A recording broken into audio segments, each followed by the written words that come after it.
Hi, I'm Stewart Spinks and welcome to episode 175 of my podcast, Beekeeping Short and Sweet.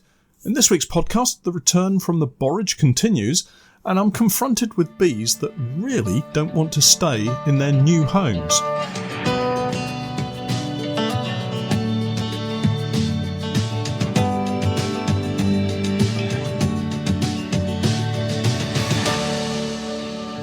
Beekeeping Short and Sweet, a beekeeping podcast for the inquisitive beekeeper with a short attention span. A beekeeper, in fact, just like me. I'm delighted to say that our podcast is now sponsored in part by Simon the Beekeeper. Making beekeeping an affordable hobby for everyone, Simon the Beekeeper provides the best value beekeeping equipment possible, along with a super fast delivery service. The bees won't wait, so their customers don't have to either. Visit the website at www.simonthebeekeeper.co.uk. The weeks just roll by. Welcome then once more to my weekly podcast, and we're straight into the detail of the week this week as there's lots to chat about. First up, the weather.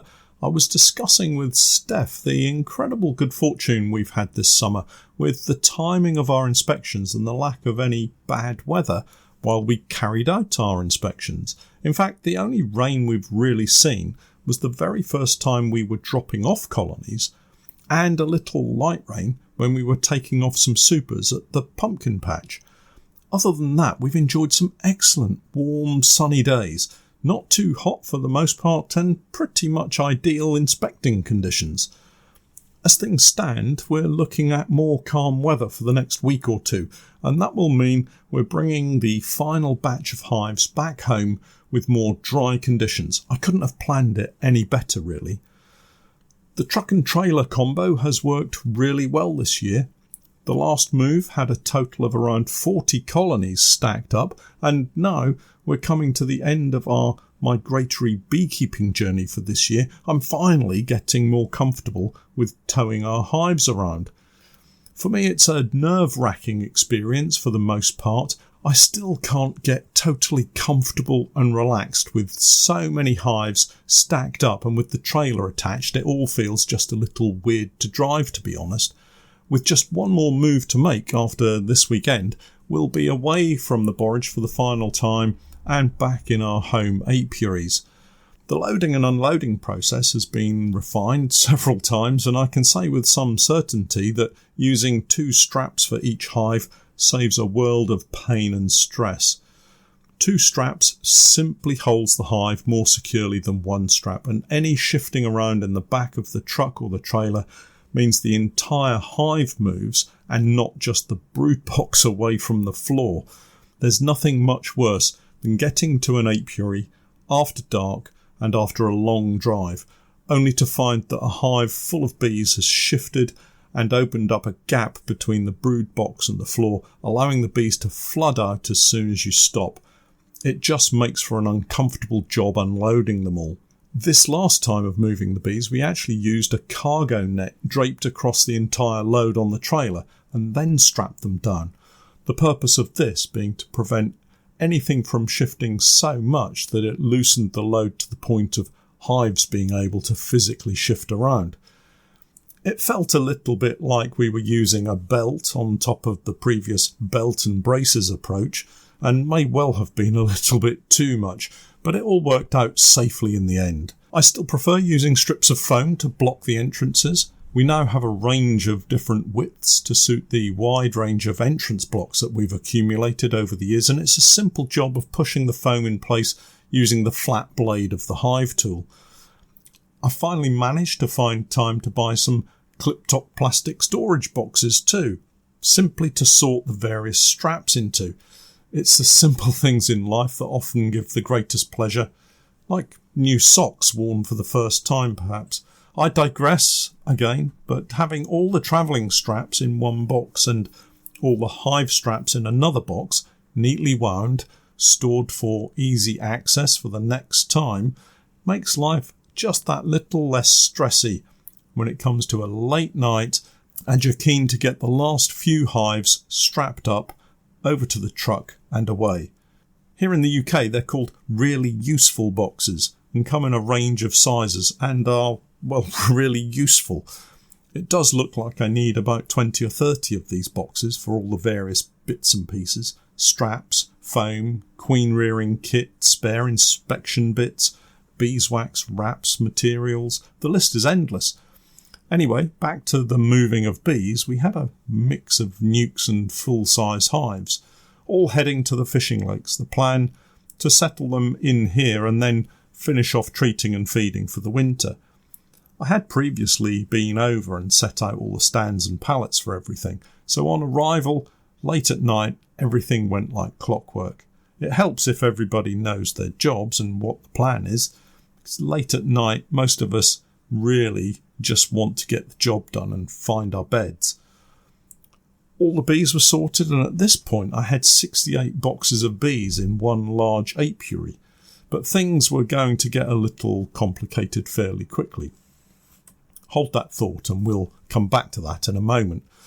In the past week we've had settled weather conditions, although it's been a little cooler and much more cloudier than in the previous weeks, a sign that maybe summer is drifting away a little faster than I would have hoped, and autumn will soon be upon us. In fact, next week we'll see the beginning of September, and the bees will need all the attention we can give them to prepare thoroughly for the journey into the winter months and hopefully out into spring next year.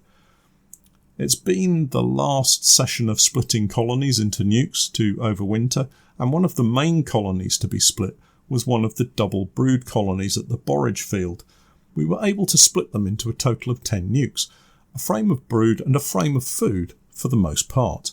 There's a video of the process coming soon to Patreon. Unfortunately, my video editor, also known as my teenage nephew, has decided he deserves a holiday in Spain with his friends, and the internet connection has, it seems, a somewhat medieval feel to it, to say the least. Anyway, the video of the split is coming soon. Nothing particularly tricky, especially as we have them moved via a 2-hour journey back to the fishing lakes apiary. So here's what happened that caused such a flap, and I'm still a little mystified as to exactly why it happened. I have a pretty good idea, and I'll come to my theory in due course. Firstly, I've carried out splits like this on many, many occasions, and this is the first time I've encountered this particular challenge. As I explained in last week's podcast, the double brood was split into 10 nuke boxes, leaving the queen either in the main hive or in one of the nuke boxes. We couldn't find her, so no big deal really. The nuke boxes were all closed entrances. They were all being moved immediately anyway, so there was no need to leave any entrances open.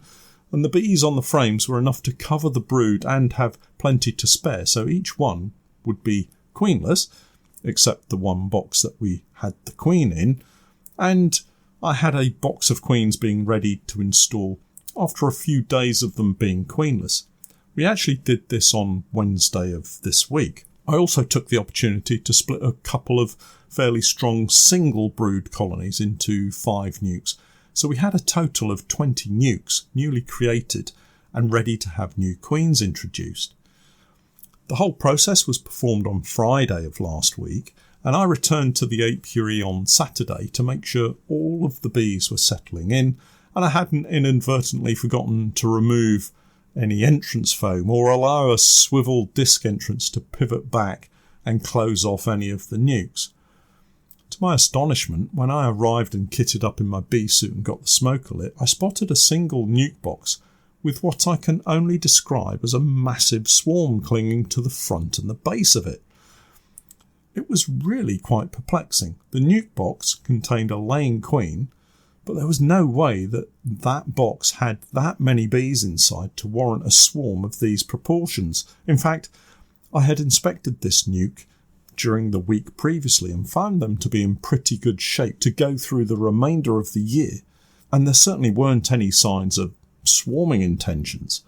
So, ruling out the likelihood that they were attempting to swarm, the only conclusion was that the bees didn't, in fact, belong to this nucleus colony of bees at all. So where had they come from?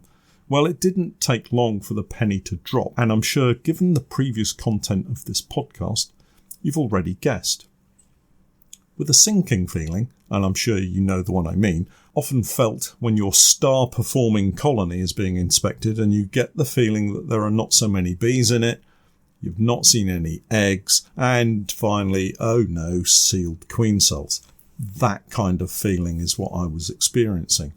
I walked around the apiary, eyeing up the nukes that I'd brought back the day before. There were certainly bees flying in and out of those nukes, but hang on a second, far more flying in and out of some than others. Smoker in hand, I started to lift the roofs off the nukes, and sure enough, one after another, I found empty boxes. I say empty boxes, but actually these boxes were in the process of being robbed of all their stores, so the boxes were full of bees, just not the right ones. For any beginners listening, it's easy to tell if you have a hive that's being robbed by bees from other colonies. As soon as you lift the roof and crime board and give them a little smoke, the air is filled with flying bees. These are the robbing bees taking to the wing, whereas in a normal colony, a little smoke will see only a few bees fly up, with the rest of them preferring to cling to the comb. Anyway, box after empty box, the same result. 20 boxes later, and it was fairly obvious what had happened. And there's a really interesting comparison to be drawn between the splits. Of the 20 nuke boxes I'd filled with bees, 10 were pretty much empty, and it appears those 10 were all from that double brood box I'd split. The other hives I'd split into 5 nukes apiece had settled well and were going about their business producing queen cells, which were subsequently knocked down, but the bees from the large double brood had all flown out of their nuke boxes and clustered around and on and under a single nuke box that had absolutely nothing to do with them. Now, if they had somehow found their own queen in a nuke box and clustered around that one, I could understand exactly what had happened, but the simple fact is they hadn't. The nuke they settled on was not their queen. I moved the nuke and shook the bees into another hive with a frame or two of eggs and brood, hoping that they would settle down. But they flew out and after a short period of time settled back on the nuke box that they thought was their own.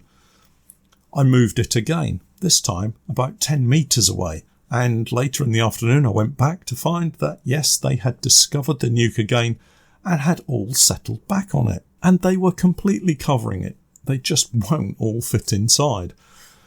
At this point I gave up trying to coerce them into doing something that I wanted them to do, and moved the nuke into a full-size hive, shook the bees in on top of the nucleus colony, and walked away scratching my head in puzzlement. I went back the following day, and all the bees were nicely settled in their new home. The queen was wandering around laying eggs, and all appears to be back to normal, except it's not their queen. So what's actually happened here?